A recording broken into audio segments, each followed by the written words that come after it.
Alors nous sommes avec Jocelyne et Marie. Demain, samedi 27 avril, a lieu la journée Une rose, un espoir. Vous allez nous expliquer qu'est-ce que c'est pour les gens qui ne connaissent pas cette magnifique journée. Alors, Une rose, un espoir, c'est une association nationale déjà. Nous avons créé notre association sur le Forêt il y a 12 ans maintenant, d'où la 12e édition. Et donc en fait, le principe est simple, c'est un regroupement de motards qui part à l'assaut de plusieurs villages de notre région pour proposer une rose en échange d'un don. La totalité des dons est reversée à la Ligue contre le cancer Comité Loire. Ok, donc c'est dans le Forez, hein, on est bien d'accord, c'est des villages du Forez que vous parcourez avec vos équipages de motards. Oui, c'est ça, c'est les villages du Forez. Mais on reste sur un rayon bien déterminé de 23 communes. Ok, 23 communes toutes les années ou il y en a qui se rajoutent d'année en année? Non, on a décidé d'arrêter à 23 communes. C'est très compliqué, il y a beaucoup de travail en amont. Donc, on a décidé qu'on ferait les 23 communes. Alors, expliquez-nous justement le travail en amont, en quoi il consiste, comment vous présentez, comment vous préparez en tout cas cette journée bénévole, de bénévolat et de recueil de dons pour la Ligue contre le cancer.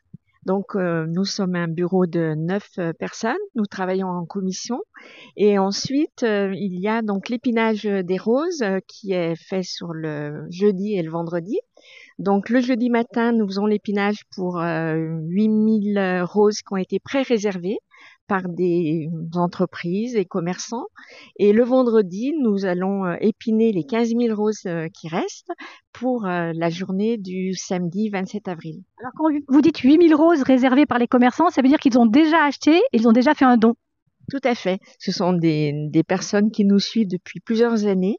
Ok, donc les roses, vous les achetez, j'imagine, c'est un commerçant de la Loire, forcément, du Forez peut-être? Alors, c'est les établissements Rénault à la Ricamarie qui nous mettent à disposition des roses. Donc, effectivement, on les a à un coût un petit peu plus intéressant, merci. Et ensuite, on va donc proposer ces roses le 27 avril. Ce sont les motards qui vont sillonner les 23 communes. Alors, à partir de quelle heure elle commence ce déambulement, si on peut dire comme ça, dans les communes? Ça commence à quelle heure? À partir de quelle heure on va voir les motards arriver en klaxonnant? Enfin, je ne sais pas comment on peut dire ça. Donc, alors, il y a le rassemblement se fait à l'Escale, à Vauche, sur le parking, à partir de 8 heures le matin. Donc, tous les motards qui viennent, il faut savoir qu'ils sont inscrits à l'avance. C'est-à-dire qu'à partir de janvier, on lance un appel pour les inscriptions. On ne peut pas arriver le matin en disant « je viens participer à la journée ». Il faut que les motards aient rempli une charte avec des critères bien particuliers. J'imagine, en plus pour la sécurité et tout, ça doit être très encadré. Au niveau sécurité, c'est très encadré. Donc, à partir du moment où ils sont inscrits, ils se présentent à l'arrivée. Il y a 2 personnes qui les pointent. Et ces motards-là sont tous répartis sur 9 groupes. Et après, les 9 groupes commencent à partir d'un village, on va dire 8h30, 9h moins quart à peu près. Voilà. Où là, on commence à faire du bruit à Vauche, à Saint-Just-en-Rambert, à Andrézieux. Et, voilà. Et l'accueil est comment? En fait, l'accueil des villageois, elle est comment? Est-ce que les gens sont réceptifs? Est-ce qu'ils sont chaleureux? Comment ça se passe? Ils nous attendent. Enfin, ça fait la 12e année. Donc, c'est vraiment une journée de solidarité, de générosité. Et c'est quelque chose d'incroyable, quoi. On a des personnes qui laissent les portes ouvertes pour pas rater les motards qui arrivent. Il y a une vraie solidarité autour de la manifestation d'une rose. Et vous êtes derrière une moto toutes les deux? Oui.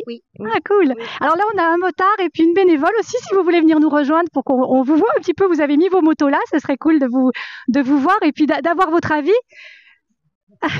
Vous êtes reçus comment alors? Ça se passe comment? Très bien reçu, tout le temps très bien reçu. C'est vrai que l'accueil est quand même assez chaleureux. Et puis la journée se passe bien. Il suffit juste qu'on ait un peu de soleil samedi. Alors moi, on m'a dit que les gens étaient plus généreux quand il pleuvait et qu'il faisait froid parce qu'ils restaient chez eux. Oui aussi, et puis ils prennent pitié un peu. Du coup, l'année dernière, vous aviez récolté combien? Oui, plus de 72 000 € qui ont été entièrement reversés à la Ligue. Voilà. Okay. Et vous espérez combien alors cette année? On espère au moins avoir le même chiffre, mais ce qui serait bien, c'est de pouvoir avoir une collecte encore plus importante. Ouais, j'imagine que plus on en a, mieux c'est. Mais c'est déjà une belle action. Une dernière question, comment être sûr qu'on donne de l'argent au bon motard? Parce que ça, c'est une question que les gens doivent se poser, je pense. Donc on a une cravate. La rose est mise donc au sigle d'une rose un espoir. Donc les personnes ne peuvent pas se tromper. C'est vraiment ciblé sur le logo d'une rose un espoir. Et par rapport aux petites tirelires, je crois qu'elles sont scellées. Comment ça se passe, non? Elles sont scellées, donc sont des scellés de la Ligue contre le cancer, Comité Loire, puisque les sommes, la somme est vraiment reversée à la Ligue contre le cancer, Comité Loire. Ok. On prend aussi les chèques. Il n'y a pas de problème. Par contre, on ne rend pas la monnaie. Pour les chèques, il faut simplement qu'ils soient notés au nom de la Ligue contre le cancer. On ne rend pas la monnaie, justement, parce que comme Marie l'a dit, les tirelires sont scellés, donc c'est pas possible de pouvoir rendre la monnaie. Et toutes les passagères qui se présentent et les passagers qui se présentent dans les maisons avec une tirelire ont aussi un dossard Ligue contre le cancer. Donc on est vraiment bien démarqué et structuré. Voilà. C'est chouette. Alors qu'est-ce qu'il faut vous souhaiter cette année?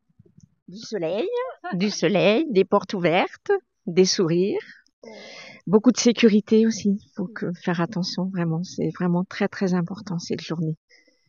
On vous souhaite une très belle journée et plein de petits sous pour la Ligue contre le cancer. Je juste une petite chose. On a aussi la chance d'avoir beaucoup de bénévoles qui nous préparent un repas pour midi. Alors, on parlait de météo tout à l'heure et je pense que cette année, on va encore plus apprécier notre repas chaud servi à l'escale. Donc, on a des bénévoles qui nous servent un repas pour 500 personnes en l'espace de 2 heures. C'est vraiment un grand moment là aussi de partage et de solidarité parce qu'on se retrouve vraiment tous. Il y a 228 motos. C'est énorme, c'est chouette. Et puis c'est vrai de dire merci aux bénévoles parce que c'est compliqué. Voilà, tous les partenaires aussi, parce que le repas il est entièrement gratuit, quoi. Tout nous est offert. Et on a la chance d'avoir des cuisiniers qui viennent gratuitement, eux aussi, nous préparer le repas. Donc ça, merci à eux. Merci aux élus aussi qui nous permettent de traverser les communes. J'imagine que c'est toute une première chose à faire tout en début de saison quand on commence à mettre en route la journée, c'est la déclaration en préfecture. Donc c'est vraiment quelque chose d'officiel. On fait vraiment une déclaration en préfecture. On déclare pas plus de 230 motos. Donc cette année c'est 228. C'est pour ça aussi que ça sera pas plus que 228. Il y aura pas de rajout de motos. 230 c'est le nombre limite. Nombre limité, ouais, dû à la déclaration en préfecture, où on signale les parcours où on passe sur les routes. Donc on est autorisé à rouler on va dire pas en convoi, mais en groupe important de motos, parce qu'on se retrouve avec des groupes de 25-30 motos. Donc c'est quand même impressionnant. On a dans chaque groupe un chef de groupe qui dirige un petit peu tout ça, qui chapeaute, et on a des motos sécurité qui, eux, nous permettent d'avancer, de rouler, de nous barrer les routes à un rond-point pour qu'on puisse arriver tous en même temps. Donc tout ça, c'est autorisé, on est vraiment dans les clous. Et puis il faut qu'on parle aussi du défilé de fin de journée, Marie. Ah ouais, j'en avais oublié plein. Hein. Merci. Hein. Il y a le cortège, en fait, tous les groupes vont se retrouver donc à Saint-Just-Saint-Gombert sur le petit parking vers le collège Anne-Franck, et de là tous les motards vont repartir ensemble jusqu'à l'Escale. Le soir, il y a un petit pot d'accueil et puis c'est là qu'on annonce la collecte de la journée, le montant de la collecte. Et comment vous faites pour calculer au fur et à mesure? On a une équipe qui est là, qui à midi, on va récupérer les tirelires du matin. Ils vont commencer à calculer ce qui a été récolté le matin, et le soir, eh bien, ils vont regrouper tout ça et on a la somme approximativement, parce qu'on va toujours avoir des chèques qui vont arriver après. Le scrutin, quoi. C'est ça. Je ne sais pas si vous avez d'autres choses à rajouter. Simplement pour revenir sur le cortège, on se rend compte qu'on a vraiment une reconnaissance des habitants maintenant, parce que quand on passe dans les villages, les gens ouvrent les fenêtres et nous applaudissent.